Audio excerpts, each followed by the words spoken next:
पर सीताराम चले हैं, हर मानव को प्यारा है। श्री राम जय राम जय जय राम, श्री राम जय राम जय जय राम, श्री राम जय राम जय जय राम, श्री राम जय राम जय जय राम। आओ मिलकर साथ चले हम, रामायण पथ न्यारा है। आओ मिलकर साथ चले हम, रामायण पथ न्यारा है। जिस पर सीताराम चले हैं, हर मानव को प्यारा है। जिस पर सीताराम चले हैं, हर मानव को प्यारा है। श्री राम जय राम जय जय राम, श्री राम जय राम जय जय राम, श्री राम जय राम जय जय राम, श्री राम जय राम जय जय राम। जय सिया राम। त्रेता युग में श्री दशरथ जी के परिवार में श्री राम अवतरित हुए थे। अपने देश में इतिहासकारों का दो वर्ग है। इनमें से एक वर्ग श्री राम को साहित्य का पात्र मानता है, दूसरा वर्ग उन्हें अपना इतिहास पुरुष मानता है। हम श्री राम को साक्षात परमेश्वर मानते हैं। इतिहासकारों का दोनों वर्ग इस तथ्य को स्वीकार करता है कि श्री राम और श्री राम की कथा ने जन जन का उद्धार किया। त्रेता युग से आज तक श्री राम हमारे आपके संबल बने हुए हैं। प्राणी और पेड़ पौधे ही नहीं, बल्कि जड़ चेतन, जीव अजीव सभी के संग इस पूरे ब्रह्मांड की रक्षा का भार अपने समर्थ कंधों पर लिए हुए रघुनाथ अनंत काल से चलायमान है। त्रेता युग में मानव अवतार लेकर वे हमारे आपके बीच अवतरित हुए थे। आदि कवि वाल्मीकि ने उनकी जीवन यात्रा आम लोगों की सुविधा के लिए हमेशा के लिए उपलब्ध करा दी। समय समय पर संत कंबन, गोस्वामी तुलसीदास, नरहरिदास जैसे राम भक्तों ने प्रभु की गाथा से लोगों को अपनी अपनी भाषा में परिचित कराया। प्रभु की जीवन गाथा तो हम सभी जानते हैं, मगर श्री राम से जुड़े स्थानों के बारे में कम लोगों को जानकारी है। अयोध्या, चित्रकूट, रामेश्वरम, जनकपुर, इन प्रसिद्ध तीर्थों तक तो लोग सहजता से पहुंच जाते हैं, मगर देश के विभिन्न राज्यों में प्रभु के स्मृति स्थल बिखरे पड़े हैं। श्री राम सांस्कृतिक शोध संस्थान की ओर से इन सभी स्थानों को एक सूत्र में पिरोकर आप तक पहुंचाने का यह हमारा विनम्र प्रयास है। इस कार्यक्रम रूपी यात्रा में आपका स्वागत है। ये यात्रा आसान नहीं है। कहीं बीहड़ वन है, कहीं सघन जंगल हैं, कहीं उजाड़ बियाबान हैं, कहीं सुंदर नगर गांव हैं, कहीं हिंसक जंगली पशु, कहीं दुर्जन चोर और डकैत भी हैं। इन सब के बीच करनी होगी आपको यात्रा। आप भयभीत हो गए? डरिए मत। इस भाव रूपी यात्रा में प्रत्यक्ष रूप से आप अभी नहीं जा रहे। हाँ, श्री राम की कृपा से आपके मन में इन स्थानों के दर्शन का संकल्प जगा तो सब कुछ मंगलमय होगा। आओ मिलकर साथ चले हम, रामायण पथ न्यारा है। आओ मिलकर साथ चले हम, रामायण पथ न्यारा है। जिस पर सीताराम चले हैं, हर मानव को प्यारा है। जिस पर सीताराम चले हैं, हर मानव को प्यारा है। बोलो जय सिया राम, जय जय सिया राम, जय सिया राम, जय जय सिया राम, जय सिया राम, जय जय सिया राम, जय सिया राम, बोलो जय सिया राम, जय जय सिया राम, जय सिया राम, जय जय सिया राम, जय सिया राम, जय जय संप्रति डॉक्टर राम अवतार केंद्र सरकार के आयकर विभाग में सहायक निदेशक राजभाषा के पद पर कार्यरत हैं। डॉक्टर राम अवतार प्राचीन ऋषि परंपरा के वाहक हैं। आपने अपने 22 वर्षों की तपस्या से देश के अनेक हिस्सों में फैले 250 से अधिक तीर्थ स्थानों को एक सूत्र में पिरोया है। आपने अपने प्राण को बार बार संकट में डालकर बीहड़ वनों की यात्रा की है। संतों और दुर्जनों के साथ सत्संग का सुयोग आपको मिला और अथक परिश्रम के बाद 250 से अधिक तीर्थों की एक माला बनाई, जो इस कार्यक्रम के रूप में प्रभु के चरणों में समर्पित है। बंधुओं, यदि हम श्री राम और श्री कृष्ण को भारतीय संस्कृति से अलग माने तो हमारे पास शून्य बचता है। ये संस्कृति, ये मर्यादा, श्री राम का आचरण, श्री राम द्वारा स्थापित चरित्र घर घर तक पहुंचे, भारत की प्रत्येक बाला सीता बने और प्रत्येक बालक श्री राम का रूप हो, ये हमारा प्रयास है, हमारा संकल्प है। ये कैसे आएगा? जब हम श्री राम की संस्कृति का व्यापक रूप से न केवल प्रचार करेंगे बल्कि अपने जीवन में उसको अंगीकार भी करेंगे। ये कब होगा? हर एक के अपने अपने साधन हैं, हर एक के अपने अपने तरीके हैं। हमारा तरीका ये है कि इन स्थलों की रक्षा करें और जहाँ तक हो सके श्री राम की संस्कृति का प्रचार करें। इसके लिए हमने श्री राम सांस्कृतिक शोध संस्थान न्यास का गठन किया है। ये न्यास संस्कृति के और इन स्थलों के प्रचार प्रसार के लिए इस प्रकार के अनेक कार्यक्रम बनाती है। बहुत बार यात्राएं आयोजित करते हैं कि अयोध्या जी से रामेश्वरम तक और अयोध्या जी से जनकपुर तक की यात्राएं करवाते हैं हम लोग। हम श्री राम का संग्रहालय बनाना चाहते हैं। देखिए, दुनिया में अनेक संग्रहालय हैं, बहुत छोटे छोटे लोगों के संग्रहालय बने, लेकिन श्री राम का संग्रहालय अभी तक नहीं बन पाया। हम चाहते हैं कि अयोध्या जी से जनकपुर तक श्री राम जानकी मार्ग बने और अयोध्या जी से रामेश्वरम तक श्री राम वन गमन पथ का निर्माण हो। सभी स्थलों पर श्री राम वाटिकाएं लगाई जाएं और सभी स्थलों पर श्री राम के स्तंभ स्थापित किए जाएं, जो लगभग 1000 वर्ष तक हमें हमारी संस्कृति की याद दिलाते रहें। बंधुओं, ये ट्रस्ट अपने कार्य में संलग्न है, लेकिन जब तक आप सबका सहयोग, आप सबका आशीर्वाद नहीं मिलेगा, तब तक ट्रस्ट अकेला कुछ नहीं कर पाएगा। मैं आप सबसे हाथ जोड़कर अनुरोध करता हूं कि संस्थान के इन कार्यों में सहयोग दें, ये सीडी घर घर पहुंचाएं। ये जो उद्देश्य संस्था के हैं ये जन जन तक पहुंचे और आप इस संस्था से जुड़ें। श्री राम से जुड़े पावन स्थलों को अपनी सुविधा के लिए हम 3 भागों में बांट सकते हैं। अयोध्या में जन्म से लेकर जनकपुर में विवाह तक की यात्रा से जुड़े स्थल, श्री राम वनगमन यात्रा से जुड़े स्थल और वनवास के बाद सिंहासन आरूढ़ होने के बाद उनकी तीर्थ यात्राओं से जुड़े स्थल। इस कार्यक्रम रूपी यात्रा में हम आपको 200 से अधिक तीर्थों के दर्शन कराएंगे। कहीं आपको पूरी तीर्थ नगरी के दर्शन होंगे, कहीं पर बहुत संक्षिप्त प्रभु की झलक आप देख सकेंगे। स्थान बहुत हैं, समय कम है, सीमित समय में आप अधिक से अधिक तीर्थों के दर्शन कर सकें, ऐसी हमने कोशिश की है। श्री राम के चरणों में शीश नवाकर आइए सबसे पहले चलते हैं अयोध्या।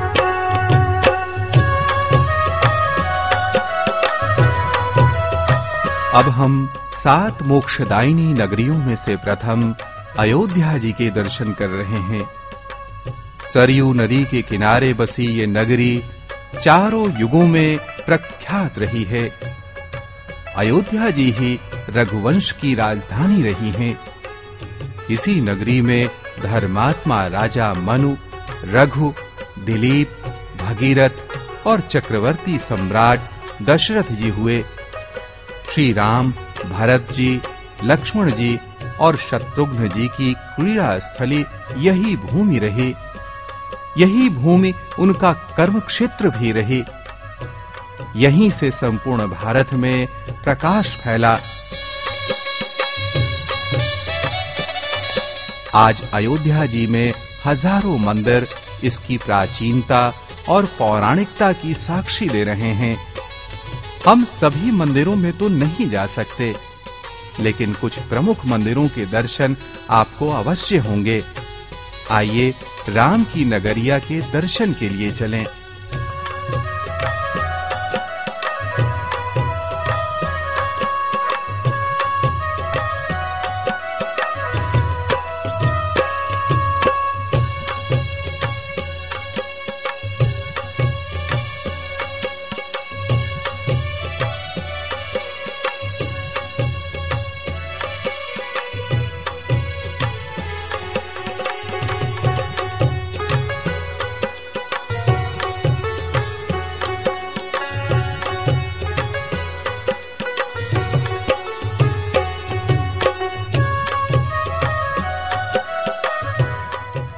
हम सभी जानते हैं कि श्री राम के जन्म से पहले दशरथ जी ने पुत्रेष्ट यज्ञ किया था। ये यज्ञ श्रृंगी ऋषि के निर्देशन में संपन्न हुआ था। अब दर्शन कीजिए उस पावन तीर्थ के, जिसे आज मखौड़ा के नाम से जाना जाता है। यहीं पर दशरथ जी ने पुत्र प्राप्ति यज्ञ किया था। अवधी भाषा में मख का अर्थ होता है यज्ञ, यानी जिस स्थान पर यज्ञ किया गया वो मख के नाम से प्रसिद्ध हुआ। मख से ही काल के प्रवाह में ये गांव आज मखौड़ा के नाम से जाना जाता है। आज भी यहाँ बड़ी संख्या में लोग पुत्र प्राप्ति की कामना में यज्ञ करते हैं।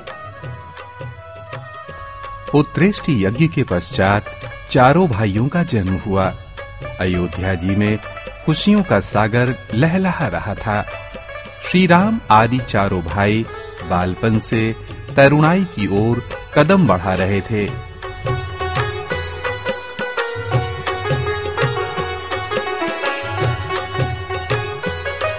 हम सभी जानते हैं विश्वामित्र मुनि दशरथ जी के दरबार में आए।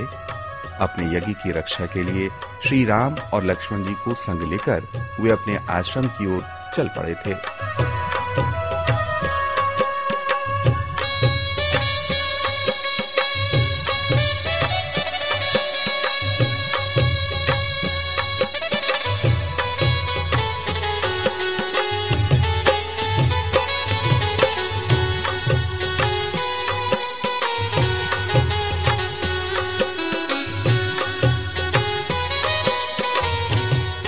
अयोध्या जी से लगभग 20 किलोमीटर दूर सरयू नदी के किनारे श्रृंगी ऋषि का आश्रम है। यहाँ अनेक संतों की कुटियां हैं। माना जाता है यहीं पर ऋषि विश्वामित्र ने श्री राम को बला और अति बला विद्या की शिक्षा दी थी।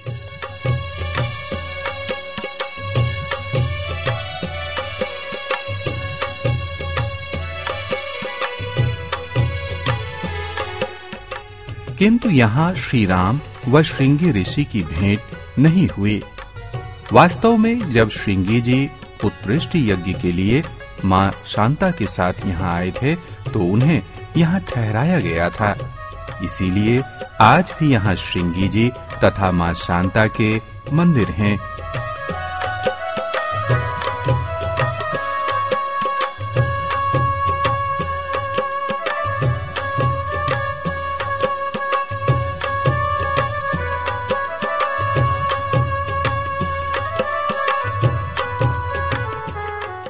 श्रृंगी आश्रम से भैरव मंदिर,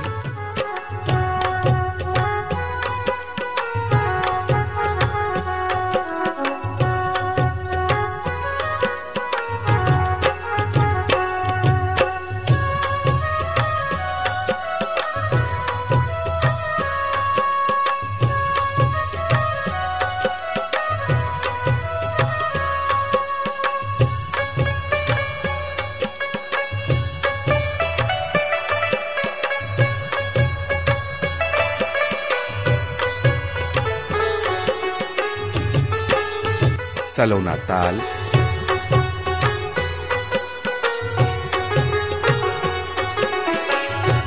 पार दुवरिया मंदिर,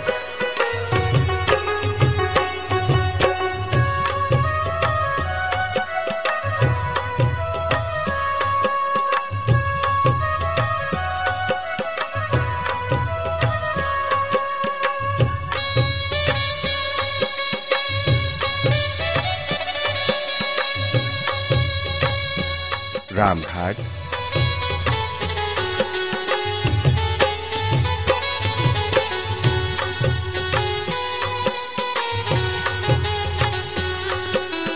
सिदागर घाट,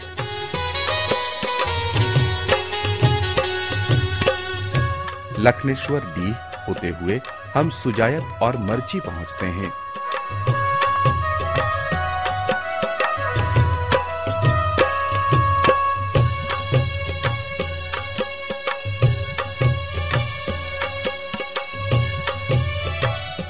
सुजायत और मर्ची रामायण कालीन राक्षस सुबाहु और मारीच से जुड़े स्थल माने जाते हैं।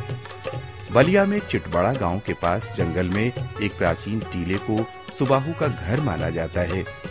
यहाँ से 2 किलोमीटर दूर मर्ची में मारीच का गांव था। वही मारीच जो मां सीता को भरमाने के लिए सोने का हिरन बनकर आया था। यहाँ से भरोली और उजियारा होते हुए हम बक्सर जिले में स्थित चरित्र वन पहुंचते हैं।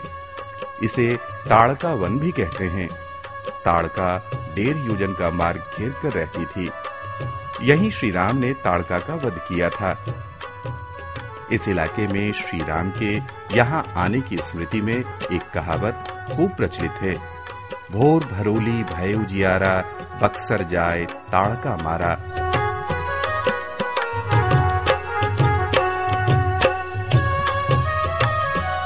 यहीं से कुछ आगे चलकर विश्वामित्र जी का आश्रम तपोवन में था। इसे सिद्धाश्रम भी कहते हैं। समय के प्रवाह में विश्वामित्र जी का आश्रम कहीं लुप्त हो गया। कोई स्थान विशेष तो नहीं मिलता। हाँ, ये पूरा इलाका ही तपोवन और सिद्धाश्रम के नाम से प्रसिद्ध हो गया।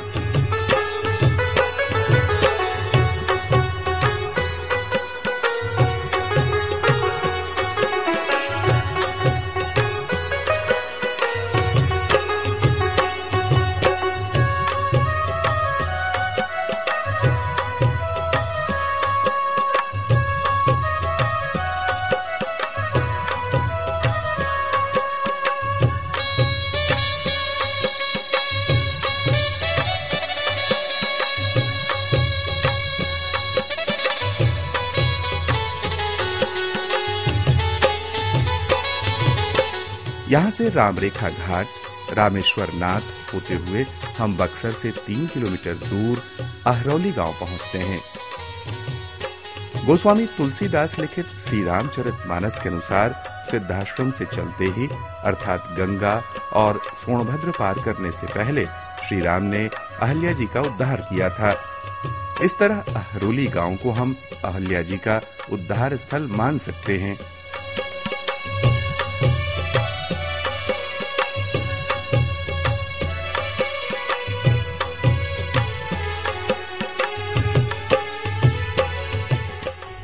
श्री राम के चरण चिन्हों का अनुकरण करते हुए हम पहुंचते हैं उस पावन स्थल पर जहां श्री राम ने ऋषियों के साथ सोनभद्र के किनारे पड़ाव डाला था। अब ये स्थल परेव के नाम से प्रसिद्ध है। सोनभद्र पार कर वे गंगा जी के किनारे पहुंचते हैं। यहीं उन्होंने एक रात्रि विश्राम किया था तथा रघुवंश शाखा के राजा सुमति ने विशाला नगरी में श्री राम का सत्कार किया था।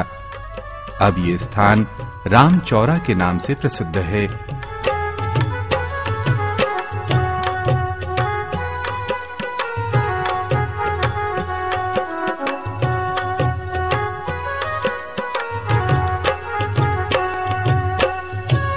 वाल्मीकि रामायण के अनुसार गौतम मुनि का आश्रम मिथिला में एक उपवन में था, जहां अहल्या जी शिला रूप में विराजमान थी।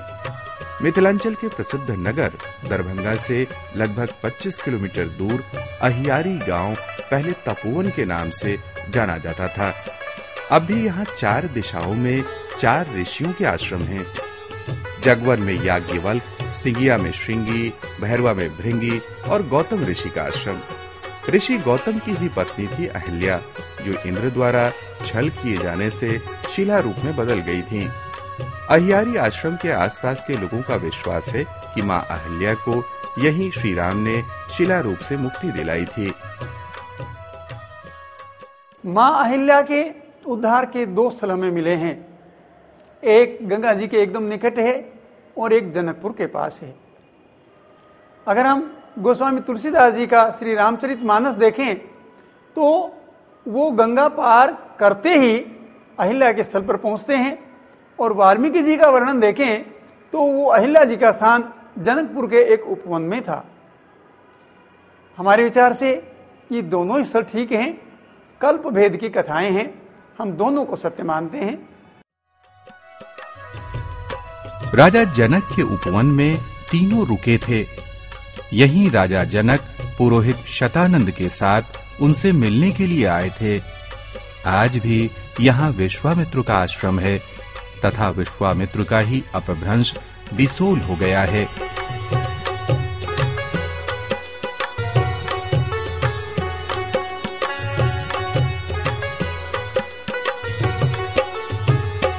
विश्वामित्र जी के लिए श्री राम और लक्ष्मण फूल लेने के लिए आए थे। आज भी इस गांव का नाम फुलहा है। यहीं सीता जी और श्री राम जी का परस्पर प्रथम दर्शन हुआ था।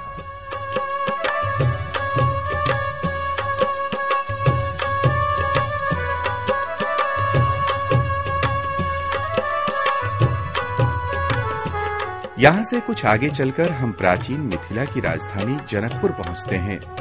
जनकपुर अब नेपाल का एक प्रांत है। राजा जनक की राजधानी में मां जानकी का एक भव्य मंदिर है।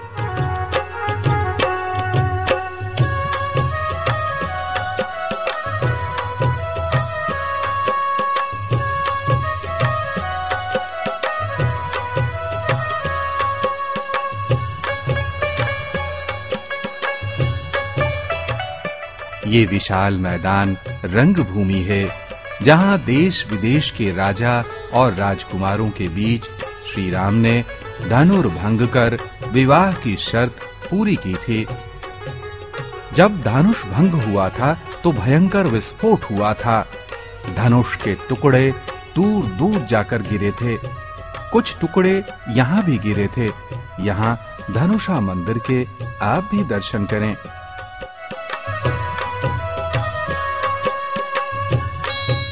माना जाता है यहीं सीता राम जी और तीनों भाइयों का विवाह हुआ था। विवाह की स्मृति में आज भी मंडप बना हुआ है।